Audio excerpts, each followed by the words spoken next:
So welcome to my another new video. So in this video, I will explain what is method overriding. So in the previous video, I hope all of you have seen that. So in the previous video, I have explained what is polymorphism, what are the types of polymorphism, what is method overloading, though I didn't get that much time to explain method overriding there. So I will uploading a new video of method overloading. So today our discussion will be about method overriding, what is that and how we will implement it in Python. Okay, so let's start. So first of all, so if you didn't visit the previous video, didn't seen it, I will recommend you to see that. Then you will you will see this video, or else you don't know what is polymorphism. Okay, so like method overriding is also an example of polymorphism. So a polymorphism is of two types. There are two types of polymorphism: compile time polymorphism and runtime polymorphism. So method overriding is a example of runtime polymorphism. Okay, I have explained the compile time polymorphism with the example of method overloading in my previous video. Just watch that video and then come to this video. Okay, it will be better for you all. Okay, so now let's start. Okay, what is runtime polymorphism? I will explain you while I will go depth to this code. Okay, so let's explore this code. Okay, so here you will be seeing that you will see that there are three segments. Okay, first is a class person is there, and second is a class student is there that is inheriting the class person. So the class person is a base class, and the class student is a derived class or child class. Okay, and there is also the third segment, that is the main method. Okay, so first of all, so this is like in line number 12, this is the syntax of inheriting a parent class inside the child class. Okay, the student is a class that is inheriting the parent class person. Okay, so now expand the parent class. What is that? So we will see that inside this parent class person, okay, it has a method, normal method, and it has a constructor. Okay, so also we will run here method overriding as well as constructor overloading. Okay, so let me write it: constructor, or construct, constructor,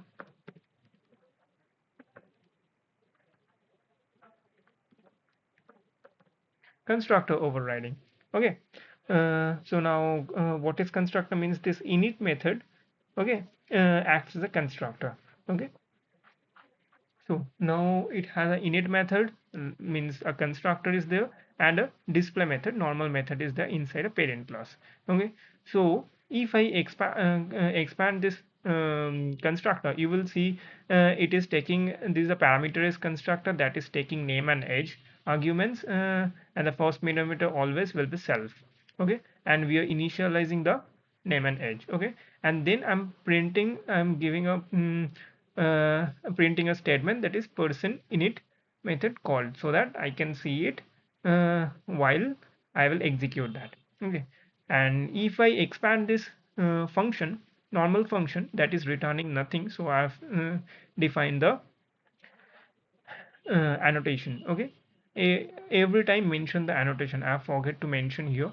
Okay, so every time mention the annotation. Okay, so it will be better for you, like especially when you are amateur or you are a beginner, okay, in Python. Okay, so now like in the display method, okay, I have printing the name and age.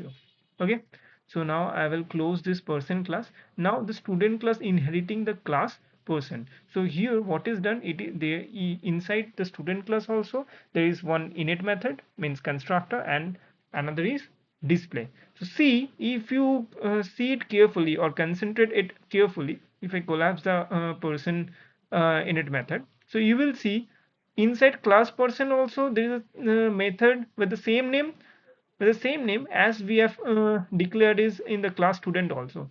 Means inside class person there is a method called method named display, and inside the student also there is a method called display. Okay, this is the concept of overriding. Overriding means declaring a method with the same name, parameters and return type in a child class which is already present in the parent class to change or extend its behavior. Okay, just note it this definition. It will be very helpful for the upcoming days. Okay, and if you miss it, repeatedly watch the videos. Okay, so now, so this is called overriding method. Okay, if I mention here in the above override, override, sorry, overriding, okay, with the command line, okay, everyone will know that it is a overriding method. Okay, everyone will know it is a overriding method. Okay, it will the overriding method, so it will be helpful for the other developers also who will see your code. Okay, like it increases the readability of the code. Okay, now in the constructor, acha, this is the concept of overriding a constructor also. Okay, suppose what we have done, we have you will see we have defined a constructor with the first parameters and self, and we have this is the parameter is constructor, we have uh, passed three arguments. Okay, that is name, age and role. Now in the second with the help of super. Now what super keyword, super method, what super method does, super method access the immediate previous class. Okay, immediate previous class if it is inherited. So super method does not work without inheritance. If we inherited a person, suppose inherited a class, suppose person, so what super method will do, super method will access the methods or attributes of the class person. Okay, like with the help of super method we can initialize the methods or attributes of the parent superclass. Okay, so here you will see with the help of super method I have called the init method. So init method name and age is initialized in student class also. Okay, and we will use super method so that we can do not have to make an object of a class person. We do not have to make the object of or the instance of parent class. Okay, by the help of create, like by creating the instance of child class means student class only, we can access the parent class methods and properties. Okay, that's why we have used super. So like we have used super and we have called the super class init and we have initialized this. Okay, and then the extra part, extra feature, I have also initial or extra attribute also I have initialized. So I have total three arguments of their name, age and role. Name and age I have called super and access called super and initialized it with the help of super method. Okay, and the role I have initialized it explicitly. And okay, and I've also created a print statement, that is student init method is called. Okay, and if watch the video repeatedly and note the points what I am telling. Okay, it is very important points. It can also be asked in a interview. Okay, now the overriding method is, so what I have told, like the name is same, which is already this method is present in the parent class, but you will see the behavior is different. Here we are printing the name and age, and now what we are doing, we are again calling super. This super method I am calling inside the method, same method name and to access the parent class display method. Okay, so that we do not need to write again the printing, while the statement of printing the name of age, we can access it with the help of super method. Okay, we can access the this display method behavior with the help of super method inside the student class display method. Okay, and then I have printed the role. Okay, okay, this is called overriding. I am telling you the definition again. Overriding means declaring with the same a method with the same name which is already present in the parent class. Okay, to change or extends its behavior. So what we are doing, we are declaring the method in the child class with the same name which is already present in the parent class. See, to extend or change its behavior. Now, like we are changing and extending the behavior. What we're like we are accessing the parent class display method with the help of super, and we are extending also the behavior, means we are printing another attribute, okay, the role, okay.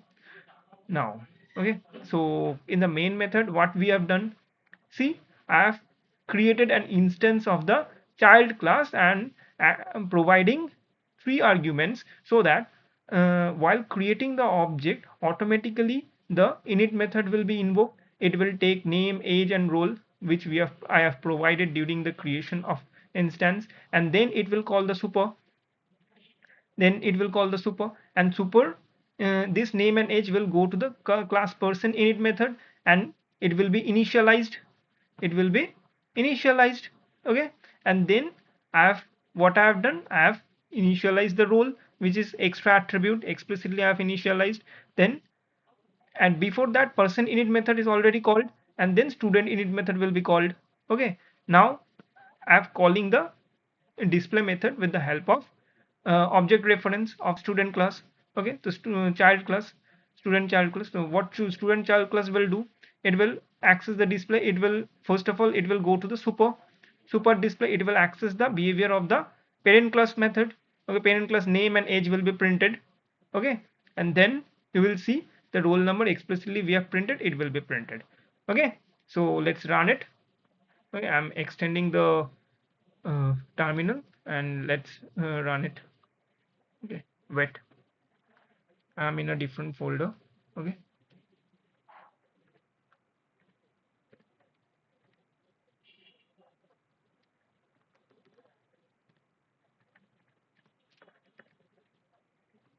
Now if I run it, first of all, what it does, okay, I've created a student object, okay.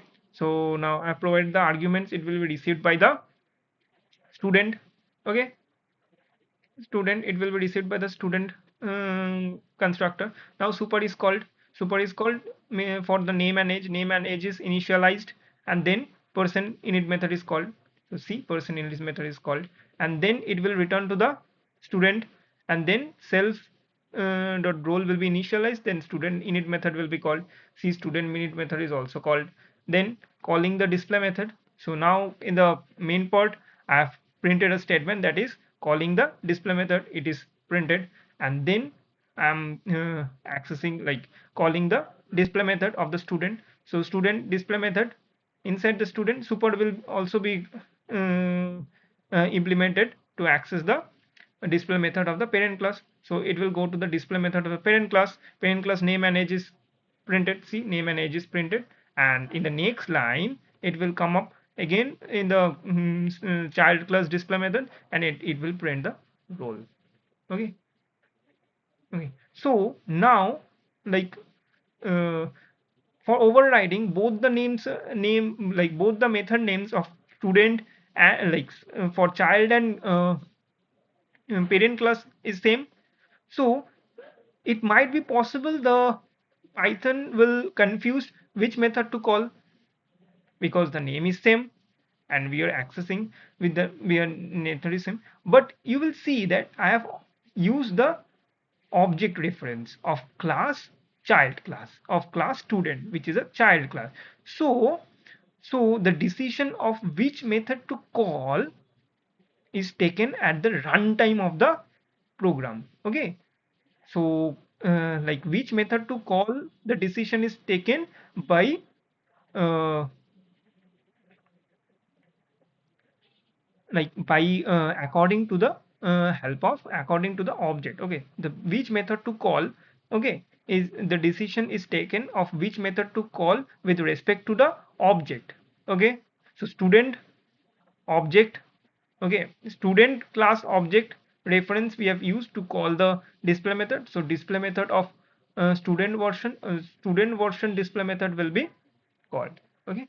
So this is called runtime polymorphism, which method to call, like the decision of which method to call is done at the runtime of the program, okay. And I hope with this video, okay, the method overriding and runtime polymorphism is clear. And in the previous video I have already explained the polymorphism, method overloading, and also compile time polymorphism. So I hope the whole concept of polymorphism and method overloading and overriding is fully done.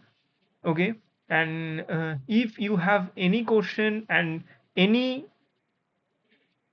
uh, and if you have any doubt regarding the topic, you can let me know in comments. I will see it and I will respond to it. Okay. So now stay safe, stay happy. Wait for my new upcoming video, and till then, bye bye.